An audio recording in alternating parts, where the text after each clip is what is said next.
We are on Air Candy Magazine, August 2009 issue. Interview with Mr. Moonlight of Nowhere Man Records by Ronnie. This person, Mr. Moonlight, he answers some of the questions about bootlegging. We'll get right to it. A question about your motto. Nowhere Man Records are fan graded, never for sale. I'm not legal savvy, so I'm just curious. Does this keep it legal? Since you're not actually selling or exchanging money for the product?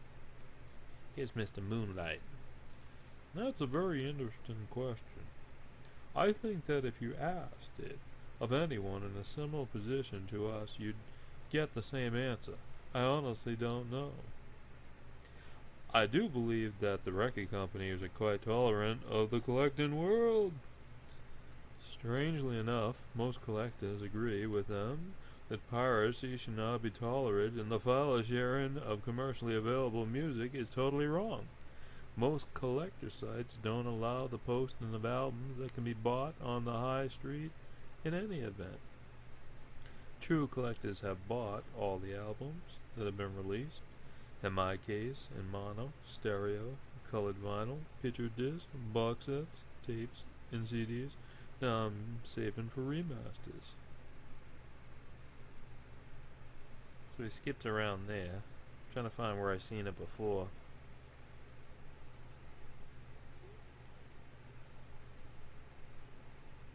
Okay, he says it right here.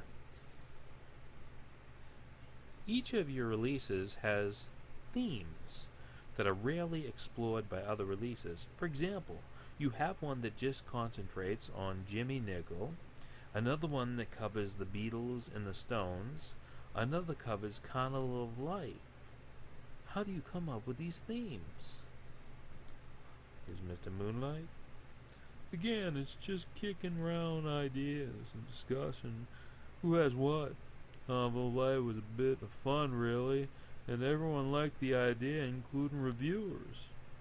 We don't actually try to come up with themes, but it sometimes occurs to one of us. We explore it and either accept it or reject it. Ridiculous. Let me see if he says anything else. Oh, here's a good one. I'm sure the next question is what everyone wants to know. Without giving too much away, what are your sources for your material, Mr. Moonlight? Well, two of us are now as old as the decade in which we were teenagers, so we've had a lifetime of collecting, and the other one is a mere child in his 30s, but like us, has amassed a personal collection of some not inconsiderable size. Of some not inconsiderable size, he said. I don't know what that means.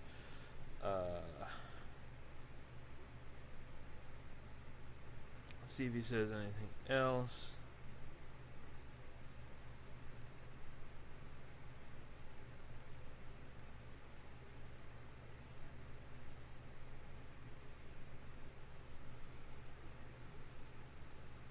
Doesn't say anything else. That's from what I remember. Here it is right here.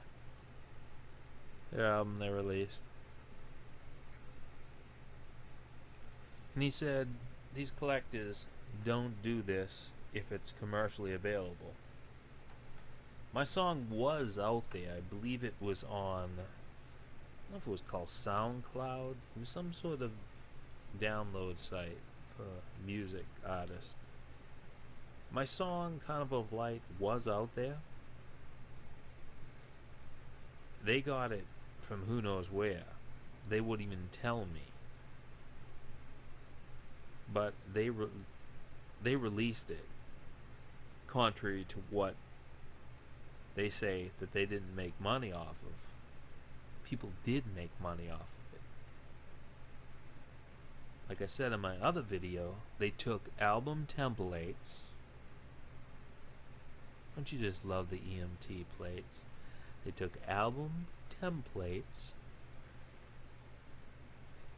and posted them with the songs on file sharing sites for anyone who had a CD recorder machine and some sort of printer that could print out those cards that, you know, with a little glue make a you know, those album sleeves, CD sleeves. That's what they did.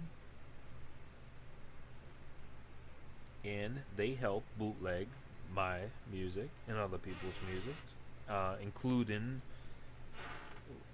all of them were copywritten. I mean, the ones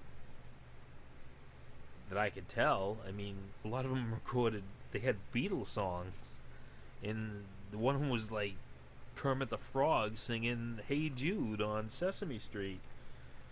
Some of them probably weren't copyrighted, but the ones I remember were Beatles songs. They were mostly Beatle mixes. They were using a lot of stuff from Magical Mystery Tour and the outtakes and the whatever, the extended, you know, sounds from that you don't hear on the album. But they had no trouble giving my stuff away. And this is a magazine that interviews all these people involved with the Beatles.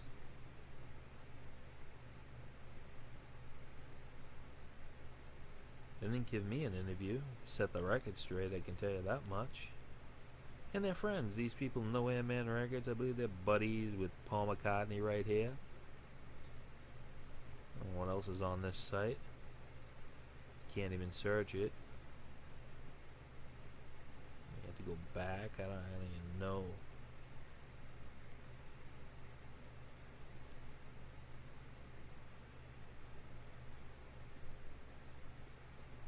Really don't even know. Just sort of Air Candy. Copyright 2016. About link, contact, new issue.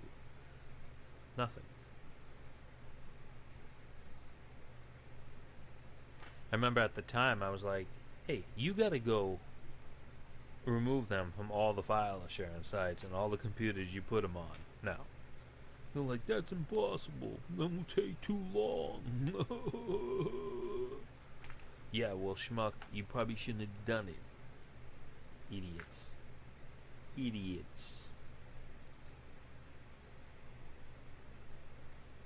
But there's a little background on the Nowhere Man Records, who released my song along with other people's songs,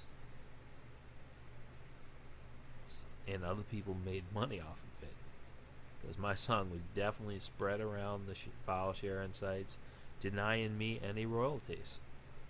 Thanks a lot, Nowhere Man Records and Air Candy Magazine.